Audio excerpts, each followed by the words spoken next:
بسم اللہ الرحمن الرحیم۔ میرا نام محمد حنیف جلندھری ہے۔ وفاق المدارس العربیہ پاکستان کا ناظم اعلیٰ ہوں۔ وفاق المدارس العربیہ پاکستان وطن عزیز اسلامی جمہوریہ پاکستان کے دینی مدارس اور جامعات کی سب سے بڑی اور سب سے اولڈ تنظیم ہے۔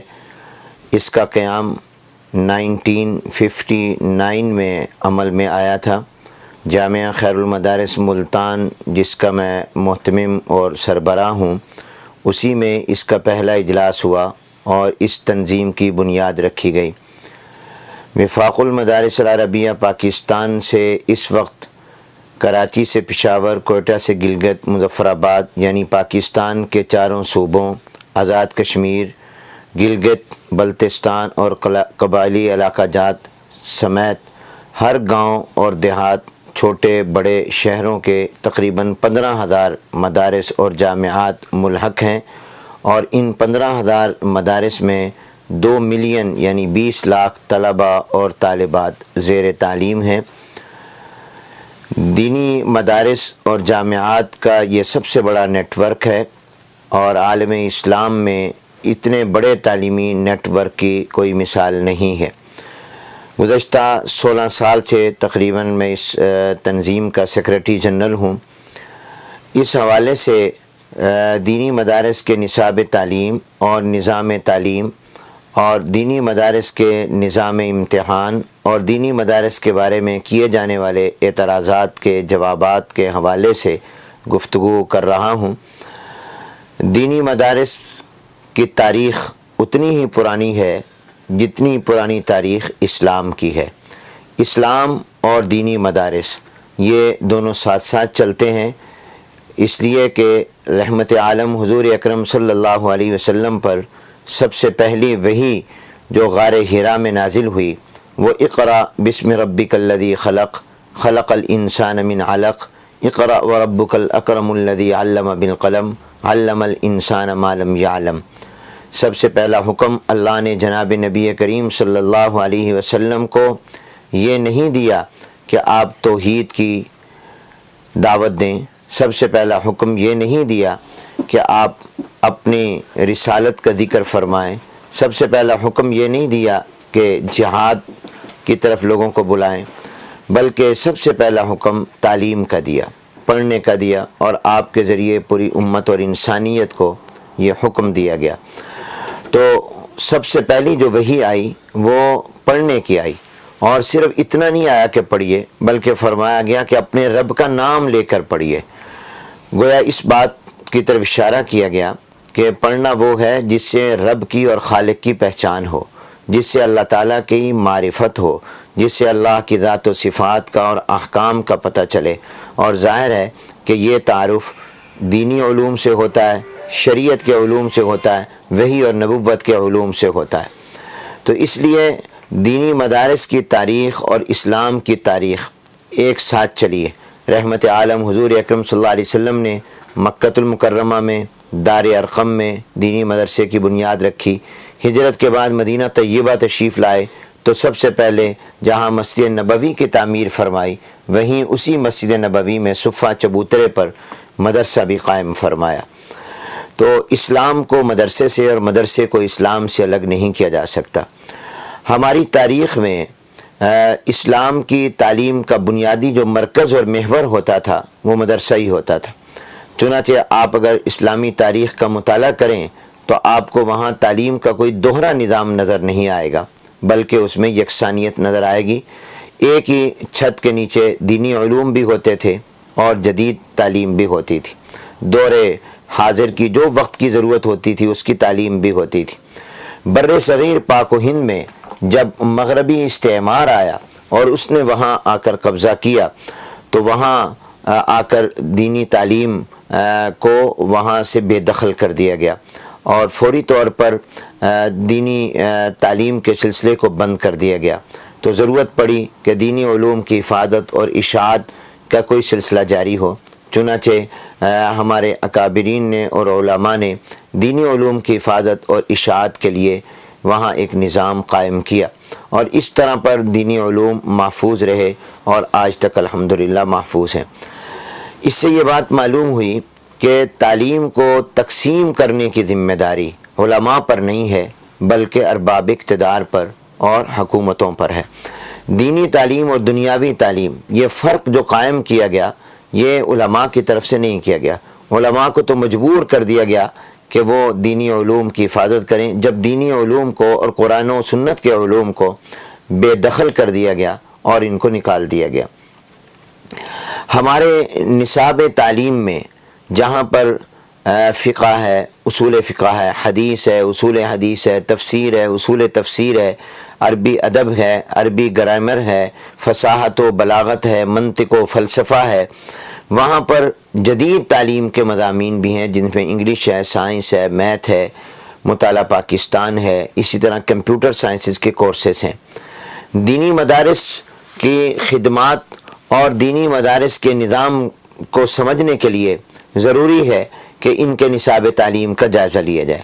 دینی مدارس کا نصاب تعلیم بنیادی طور پر وہی ہے جو صفحہ چبوترے پر قائم ہونے والے مدرسے کا تھا، جو مدرسہ نبوت کا تھا، اس لیے کہ اسلام کی نظر میں جو علم ہیں وہ دو قسم پر ہیں، ایک وہ علم جن کو مقصد کہا جاتا ہے اور ایک وہ جن کو ضرورت کہا جاتا ہے۔ جس طرح کہ ہم اپنا گھر بنائیں تو اس میں ہمارا بیڈ روم ہمارا مقصد ہوتا ہے، آرام کا کمرہ، اور کچن اور باتھ روم وغیرہ وہ ضرورت کے درجے میں ہوتے ہیں۔ کبھی کوئی گھر آدمی کچن کے لیے نہیں بناتا یا باتھ رومز کے لیے نہیں بناتا بلکہ وہ اپنے بیڈ روم کے لیے بناتا ہے اور اپنے آرام کے کمروں کے لیے بناتا ہے۔ اسی طرح پر اس مثال سے سمجھا جائے کہ قرآن و سنت کے علوم، وحی اور شریعت کے اور نبوت کے علوم یہ مقصد ہیں، اور سائنس اور انگلش اور ریاضی اور اسی طرح دیگر جدید مضامین جو ہیں ان کو حاصل کرنا یہ ہماری ضرورت ہے۔ ضرورت سے بھی انکار نہیں، مقصد سے بھی انکار نہیں، نہ ہی مقصد کو نظر انداز کیا جا سکتا ہے اور نہ ہی ضرورت کو نظر انداز کیا جا سکتا ہے۔ دینی علوم یہ ہمارے مقصد ہیں، تو دینی مدارس کا بھی بنیادی مقصد جو ہے وہ دینی علوم کا تحفظ بھی ہے اور دینی علوم کی اشاعت بھی ہے۔ دینی مدارس کے نظام تعلیم کے اندر صرف تعلیم نہیں ہے بلکہ تربیت بھی ہے۔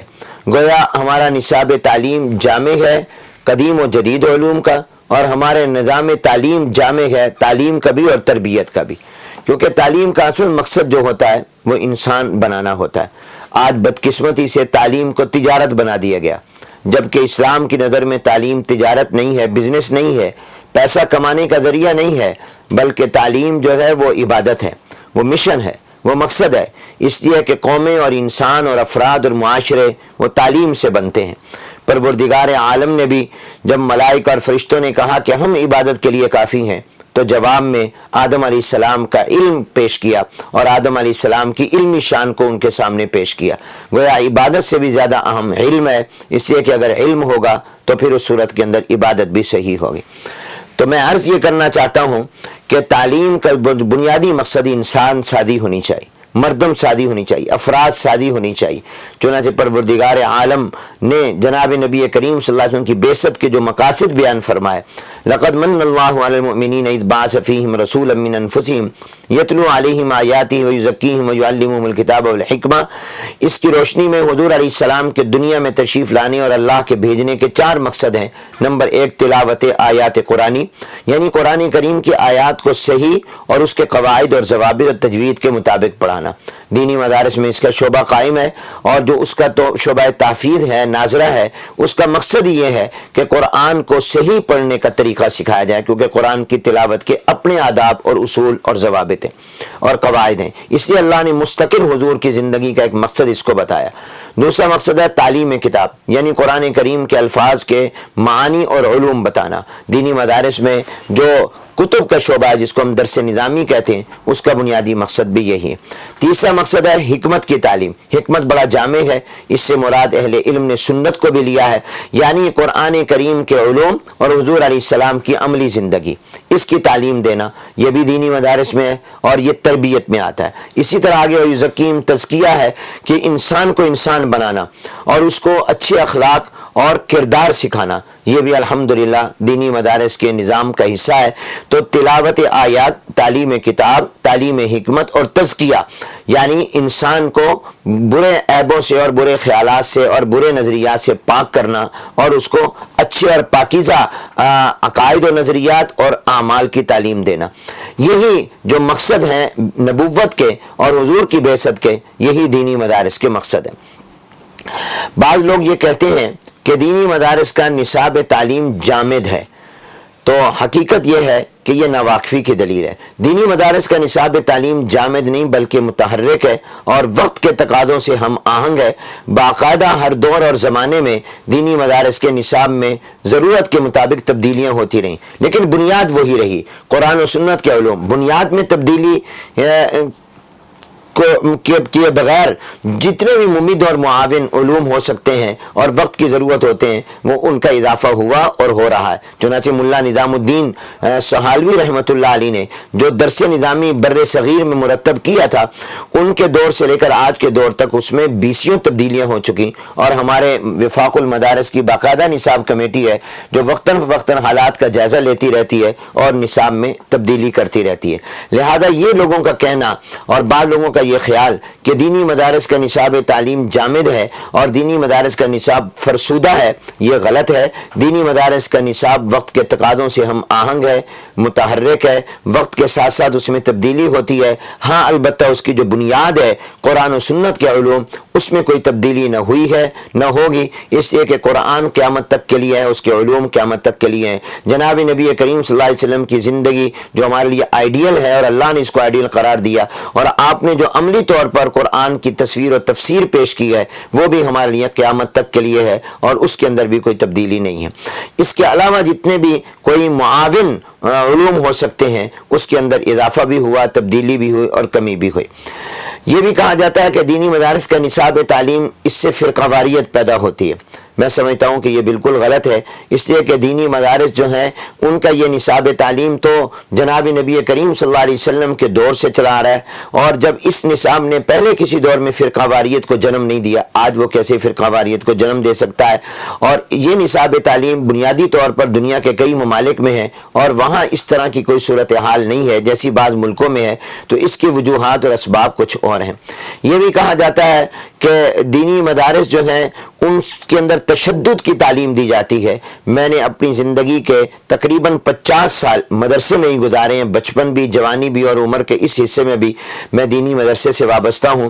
مدارس کی تعلیم امن کی تعلیم ہے، پیس کی تعلیم ہے، تحمل کی، رواداری کی اور ہارمنی کی تعلیم دیتی ہے۔ مجھے مدرسے نے یہ سکھایا ہے کہ تمام نبیوں اور پیغمبروں پر ایمان لاؤ، مجھے مدرسے نے یہ سکھایا ہے تمام آسمانی کتابوں کو مانو، مجھے مدرسے نے یہ سکھایا ہے کہ تمام مذاہب کا احترام کرو، مجھے مدرسے نے یہ تعلیم دی ہے کہ کسی کے جھوٹے خدا کو بھی برا نہ کہو، مجھے مدرسے نے ہی یہ تعلیم دی ہے کہ ایک انسان کا بے گناہ قتل پوری دنیا انسانیت کا قتل ہے، مجھے مدرسے نے ہی غیر مسلموں کے حقوق بتائے ہیں، مجھے مدرسے کی تعلیم نے پڑوسیوں کے حقوق بتائے ہیں۔ اس لحاظ سے یہ کہنا کہ دینی مدارس کی تعلیم تشدد یا انتہا پسندی کی تعلیم کا ذریعہ بنتی ہے، یہ بالکل حقیقت کا سے انکار ہے اور یہ زمینی حقائق کے بالکل خلاف ہے۔ اس لیے کہ دینی مدرسہ نام ہے اسلام کی تعلیم کا، اور اسلام لو اور پیس کا دین ہے، اور ظاہر ہے کہ جہاں اس کی تعلیم ہوگی تو وہاں بھی لو اور پیس کی تعلیم ہوگی۔ دنیا میں جو دہشت گردی ہے اس کا الزام مدارس پر لگایا جاتا ہے، حالانکہ یہ دہشت گردی دنیا میں 20 سے 25-30 سال کے عرصے پر محیط ہے، اور دینی مدارس تو دنیا میں اسلام کی 1400 سالہ تاریخ کے ساتھ چلتے ہیں۔ 15ویں صدی ہجری میں اسلام جا رہا ہے، اور مدارس بھی دنیا میں اس وقت سے ہیں جس وقت سے دنیا میں اسلام ہے۔ اگر ان مدرسوں کی وجہ سے دہشت گردی ہوتی تو آج سے 200 سال 300 سال پہلے بھی ہوتی۔ اگر آپ ہمارے بر صغیر پاک و ہند کو دیکھیں تو پاکستان، ہندوستان، بنگلہ دیش میں جو مدارس ہیں، یہ مدارس کوئی 250 سال سے، کوئی 300 سال سے، 200 سال سے ہیں۔ اگر اس خطے میں آج جو صورتحال ہے ان مدارس کی وجہ سے ہوتی تو آج سے 100 سال پہلے، 200 سال پہلے بھی ہوتی۔ پھر ہمارے تمام مدارس کے اندر مسجدیں قائم ہیں، ان مساجد میں میں سوسائٹی کے لوگ 5 وقت نماز پڑھنے آتے ہیں، اور یہ کوئی نو گو ایریا نہیں ہے، یہ دینی مدارس نہ زمین کے نیچے ہیں نہ آسمان کے اوپر ہیں، اور ان کے گیٹ ہر وقت کھلے ہیں، اور لوگ جو وہاں 5 وقت نماز پڑھنے آتے ہیں اگر ان کو وہاں دہشت گردی کی تعلیم نظر آتی، کوئی ویپن ہوتے اور اس کی ٹریننگ نظر آتی، تو وہ نہ اپنے بچے ان مدارس کے حوالے کرتے اور نہ ہی ان مدارس کو اپنا فنڈ دیتے اور ڈونیشن دیتے۔ آج آپ کو معلوم ہے کہ یہ دینی مدارس کسی حکومت کی امداد سے نہیں چل رہے، اپنی مدد آپ کے تحت اور پبلک کے تعاون سے چلتے ہیں، اور ظاہر ہے کہ یہ پبلک کا تعاون یہ مدارس پر ان کے اعتماد کی دلیل ہے، اور پبلک اپنے بچے دیتی ہے، کوئی اپنا بچہ کسی ایسے کے حوالے نہیں کرتا جس پر اسے اعتماد نہ ہو، اور یہ 20 سے 25 لاکھ طلبہ اور طالبات، ظاہر ہے کہ یہ انہی لوگوں کے بچے ہیں جو ان ملکوں کے اندر رہتے ہیں، اور باہر کے ملکوں سے بھی لوگ اپنے بچے بھیجتے ہیں۔ تو یہ کہنا کہ جی ان مدرسوں میں دہشت گرد تیار ہوتے ہیں یا انتہا پسند تیار ہوتے ہیں، یہ حقیقت کا انکار ہے۔ دنیا میں جو دہشت گردی ہے ہماری نظر میں اس کے اسباب اور اس کے وجوہات کچھ اور ہیں، جب تک مرض کی تشخیص صحیح نہ ہو اس وقت تک اس کا علاج صحیح نہیں ہو سکتا۔ لہذا مدارس جو ہے وہ تو امن کی تعلیم دیتے ہیں اور پیس کی تعلیم دیتے ہیں، اور مدارس کا یہ کردار ہے کہ اگر آپ غور کریں کہ ان مدارس نے کیا خدمات سر انجام دی۔ پہلی بات تو یہ ہے کہ دینی علوم کا تحفظ، کہ 1400 سال سے آج تک جو قرآن و سنت کے علوم اصل شکل میں اور مکمل شکل میں محفوظ اور موجود ہیں، یہ ان مدارس کی برکت سے ہیں۔ اللہ تعالیٰ نے اسباب کے درجے میں ان کو ذریعہ اور سبب بنایا۔ آج بھی اگر کسی کو کوئی مسئلہ درپیش ہو تو علماء ہر مشکل کا حل شرعی نقطۂ نظر سے پیش کرتے ہیں، اور یہ دلیل ہے اس بات کی کہ یہ پورا علوم کا ورثہ جو ہے وہ موجود ہے۔ اور پھر اسلامی تہذیب و تمدن، یہ آج تک اسلامی ثقافت اور کلچر، اسلامی روایات و اقدار، اس کا تحفظ ان دینی مدارس کی برکت سے ہے۔ پھر ان دینی مدارس نے قومی یکجہتی کو فروغ دیا ہے۔ ہمارے ملک عزیز پاکستان کے اندر ایک ہی چھت کے نیچے پنجابی، پٹھان، بلوچی اور سندھی، مہاجر، غیر مہاجر، سرائکی، نان سرائکی، تمام مختلف زبانیں بولنے والے ایک چھت کے نیچے رہتے بھی ہیں اور پڑھتے بھی ہیں، اور آج تک لسانی یا صوبائی بنیادوں پر مدارس میں کبھی کوئی جھگڑا، کوئی اختلاف، کوئی قتل و غارت نہیں ہوئی۔ اگر یہ مدرسے قوم کو تقسیم کرتے تو پھر ان مدرسوں کے اندر یہ سارے لوگ کیسے اکٹھے ہوتے؟ یہ تمام صوبوں کو ایک جگہ پڑھاتے ہیں، یہ اکائی کی تعلیم دیتے ہیں، یہ قومی وحدت کو فروغ دیتے ہیں، یہ ملی وحدت کو فروغ دیتے ہیں۔ اور جب ایک چھت کے نیچے 7 سے 8 سال سندھی، پٹھان، بلوچی، پنجابی، مہاجر، غیر مہاجر، سرائکی، غیر سرائکی اکٹھے پڑھیں گے، ان میں محبت پیدا ہوگی، اور یہ محبت آگے ٹرانسفر ہوگی، پورے ملک کے اندر پھیلے گی۔ تو ان مدارس نے تو قوم کو وحدت کا پیغام دیا ہے، نہ یہ کہ قوم کو تقسیم کیا۔ انہوں نے تو ملکی یکجہتی میں کردار ادا کیا۔ اس کے علاوہ لٹریسی ریٹ کو بڑھانے میں ان مدارس کا بہت بڑا کردار ہے۔ آج بھی ہمارے ملک پاکستان میں اور بر صغیر کے دوسرے ملک ہندوستان، بنگلہ دیش وغیرہ میں اور دنیا کے کئی ممالک میں ایسے پسماندہ علاقے موجود ہیں جہاں کوئی پرائمری اسکول نہیں ہے، جہاں کوئی ہائی اسکول نہیں، کالج اور یونیورسٹی کا نام و نشان تک نہیں ہے، لیکن وہاں ایک گاؤں میں جہاں بجلی نہیں، جہاں سڑک نہیں، جہاں ضروریات زندگی کا سامان نہیں، وہاں ایک مکتب موجود ہے، وہاں ایک مسجد میں مدرسہ موجود ہے، اور وہاں پر وہ بچوں کو قرآن کریم پڑھا رہا ہے، علی باتا صاحب پڑھا رہا ہے، وہ دینی علوم پڑھا رہا ہے، اور ان کو جہالت کے اندھیروں سے نکال کر ان کو علم کی روشنی دے رہا ہے۔ تو فروغ تعلیم میں، لٹریسی ریٹ میں، شرح خواندگی کو بڑھانے میں ان مدارس نے بہت بڑا کردار ادا کیا۔ پھر اس کے بعد ان مدارس نے ایک بہت بڑا خدمت یہ کی کہ انہوں نے خواتین میں تعلیم کو عام کیا۔ آج کہا جاتا ہے کہ مولوی عورت کی تعلیم کا مخالف ہے، حالانکہ آپ دیکھیں کہ سب سے زیادہ عورتوں میں تعلیم کا فروغ پرائیویٹ سیکٹر میں ان مدارس نے کیا ہے۔ آج ہمارے ہاں دینی مدارس کی جو لڑکے اور طلباء کے مدارس ہیں ان کی تعداد کم ہو گئی ہے، اور فیمیل اور لڑکیوں اور طالبات کے مدارس کی تعداد بڑھ گئی ہے۔ اسٹوڈنٹ کے اعتبار سے بھی دیکھیں تو ہمارے ہاں فیمیل کی تعداد زیادہ ہے اور میل کی تعداد کم ہے۔ تو اس سے خواتین کے اندر تعلیم گئی ہے اور عورتوں کے اندر تعلیم کو عام کیا ان مدارس نے۔ پھر ایسے قبائلی علاقے جہاں کے لوگ اپنے بچیوں کو اسکولوں میں بھیجنے کے لیے تیار نہیں، ان علماء نے وہاں مدارس قائم کیے اور وہاں پر تعلیم کو عام کیا۔ جو پہاڑوں میں رہتے ہیں ان کے اندر علم کی روشنی پھیلائی ہے اور ان کے اندر جا کر علم کا نور پھیلایا۔ پھر انہوں نے غریب طبقے کو سنبھالا ہے، مڈل مین طبقے کو سنبھالا ہے۔ اگر یہ مدارس نہ ہوتے تو غریب کا بچہ تو ہمیشہ تعلیم سے محروم رہتا، اس لیے کہ آج تعلیم تو بڑی مہنگی ہو گئی ہے، آج تو تعلیم تجارت بن گئی ہے، اور پرائیویٹ اسکولوں کے اندر اتنی فیسیں ہیں کہ عام آدمی دے نہیں سکتا، اور گورنمنٹ اسکولوں کے اندر تعلیم کا نام و نشان نہیں ہے۔ اگر یہ مدارس نہ ہوتے ہوتے تو غریبوں کے بچے تو ہمیشہ تعلیم سے محروم رہتے. انہوں نے ان کو تعلیم دی ہے. اور پھر صرف یہی نہیں، یہ دنیا کی سب سے بڑی NGO ہے. انہوں نے 20 سے 25 لاکھ طلباء اور طالبات کے تعلیم مفت انتظام کیا، رہائش کا مفت انتظام کیا، ان کے لیے میڈیکل کی سہولتوں کا انتظام کیا، ان کو ماہانہ وظیفہ دیا، ان کو کتابیں یہ دیتے ہیں، ضرورت کے مطابق کپڑے اور لباس یہ دیتے ہیں. دنیا کے ترقی یافتہ ملکوں میں بھی اس کی مثال نہیں ہے کہ 20 سے 25 لاکھ طلباء اور طالبات کو مفت تعلیم دی جاتی ہو اور کوئی ٹیکس نہ لیا جاتا ہو. اور کوئی قوم سے، جن ملکوں کے اندر مفت تعلیم ہے وہ وہاں قوم سے ٹیکس لیتے ہیں، ان ٹیکسوں سے وہ تعلیم مفت دیتے ہیں. مدارس تو کوئی ٹیکس نہیں لیتے ہیں. مدارس تو کے پاس تو کوئی ایسا نظام ہی نہیں ہے کہ وہ قوم سے ٹیکس لے کر ان کے بچوں کو مفت تعلیم دے. وہ تو لوگوں سے تعاون حاصل کر کے اور خود ایک ایک پائی جمع کر کے قوم کے بچوں کو مفت تعلیم دیتے ہیں. دنیا کے مالدار ملکوں میں بھی اس کی مثال اور نظیر نہیں ملتی کہ وہاں جناب والا بچوں کو 25 لاکھ بچوں کے تمام ضروریات کا انتظام کیا گیا ہو اور ان کو تعلیم دی جا رہی ہو اور ان کو دنیا کا کارآمد اور مفید شہری بنایا جا رہا ہو. کہا یہ جاتا ہے کہ جی مدارس سے فارغ ہونے والے بچے سوسائٹی میں فٹ کہاں ہوں گے؟ ان کے لیے جاب نہیں ہے. پہلی بات تو یہ ہے کہ کوئی بھی تعلیم روزگار کی ضمانت نہیں دیتی. آج دنیا میں کتنے PhDs ہیں، کتنے ماسٹر کیے ہوئے لوگ ہیں جو بیچارے مارے مارے پھرتے ہیں اور ان کو جاب نہیں ملتی. تو تعلیم یہ لازمی گارنٹی نہیں ہوتی کہ اس سے آپ کو جاب ضرور ملے گی. اور اگر آپ دیکھیں تو بے روزگار لوگوں کی تعداد ہمارے یونیورسٹیوں اور کالجوں سے پڑھ کر نکلنے والوں میں زیادہ ہے، مدارس سے کم پڑھنے والوں میں کم ہے. مدارس کے لوگوں کے لیے آپ نے کبھی آج تک نہیں سنا ہوگا کہ مدرسے کے کسی طالب علم نے روٹی نہ ملنے کی وجہ سے، روزگار نہ ملنے کی وجہ سے خودکشی کر لی ہو. لیکن ایسی مثالیں آپ کو ملیں گی کہ ایک بچے نے یونیورسٹی سے تعلیم حاصل کی اور اعلیٰ ڈگری لی، مگر اس کے بعد اس کو اس ڈگری کے مطابق اس کو جاب نہ ملی اور وہ بیچارہ تنگ آیا اور اس نے خودکش کر لی. یہاں لطیفے کے طور پر کہتا ہوں جو حقیقت بھی ہے، کھانے سے تو مرا ہے، کبھی بھوکا نہیں مرا. تو میرے کہنے کا مطلب یہ ہے کہ آج تک کبھی ایسا نہیں ہوا. ہمارے ایک مفتی اعظم حضرت مولانا مفتی محمد شفیع صاحب رحمۃ اللہ علیہ فرماتے تھے، میں نے آج تک ایک ایسا عالم دین نہیں دیکھا جس نے صحیح معنوں میں علم دین حاصل کیا ہو اور اس نے اپنے علم دین پر عمل بھی کیا ہو اور اللہ نے اس کو عزت کی زندگی عطا نہ کی ہو. ایک عالم دین ایسا میں نے نہیں دیکھا.